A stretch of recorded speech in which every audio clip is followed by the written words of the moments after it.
Hello viewers, welcome back to my channel. Friends, ಇವತ್ತು ನಾನಿಲ್ಲಿ ಕೆಮ್ಮಿಗೆ ಕಷಾಯ ಯಾವ ರೀತಿ ಮಾಡೋದು ಅಂತ ಹೇಳ್ಬಿಟ್ಟು ತೋರಿಸ್ತಿದ್ದೀನಿ. ನೋಡಿ, ನಾನಿಲ್ಲಿ ಒಂದು 8ರಿಂದ 10 ತುಳಸಿ ಎಲೆ ಮತ್ತು ಒಂದು ಲವಂಗ ಮತ್ತು ಒಂದು ಮೆಣಸನ್ನು ತೊಗೊಂಡಿದ್ದೀನಿ. ಅವೆಲ್ಲವನ್ನು ಹಾಕಿಬಿಟ್ಟು ಚೆನ್ನಾಗಿ ರುಬ್ಕೋಬೇಕು, ಅದನ್ನು ಪೇಸ್ಟ್ ಮಾಡ್ಕೋಬೇಕು. ನೋಡಿ, ನಾನು ಒಳ್ಕಲ್ಲಲ್ಲಿ ಕುಟ್ಕೋತಾ ಇದ್ದೀನಿ.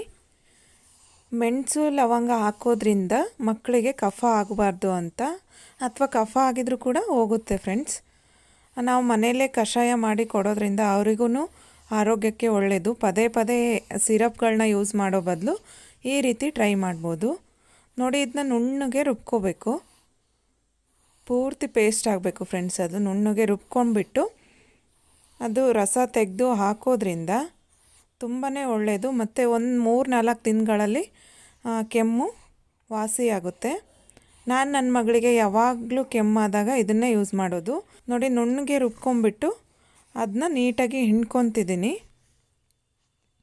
ಹಿಂಡ್ಕೊಂಡು ಮತ್ತು ಅದಕ್ಕೆ ಸ್ವಲ್ಪ ನೀರು ಹಾಕಿಬಿಟ್ಟು ಮಿಕ್ಸ್ ಮಾಡಿ ಮತ್ತು ಅದನ್ನು ಹಿಂಡ್ಕೋಬೇಕು, ನೀಟಾಗಿ ಹಿಂಡ್ಕೋಬೇಕು. ಇದು ಆಯುರ್ವೇದಿಕ್ ಆಗಿರೋದ್ರಿಂದ ಎಷ್ಟು ಸಾರಿ ಆದರೂ ನೀವು ಮಕ್ಕಳಿಗೆ ಹಾಕ್ಬೋದು, ಇದರಿಂದ ಏನು ಎಫೆಕ್ಟ್ ಆಗಲ್ಲ.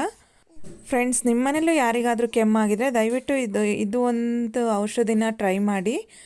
ದೊಡ್ಡವರಾಗಿರ್ಬೋದು ಅಥವಾ ಚಿಕ್ಕ ಮಕ್ಕಳಾಗಿರ್ಬೋದು, ಬೇಗನೆ ರಿಸಲ್ಟ್ ಸಿಗುತ್ತೆ. ಯಾರಿಗೆಲ್ಲ ಈ ವಿಡಿಯೋ ಇಷ್ಟ ಆಯಿತು, ಲೈಕ್ ಮಾಡಿ, ಶೇರ್ ಮಾಡಿ, ಸಬ್ಸ್ಕ್ರೈಬ್ ಮಾಡಿ.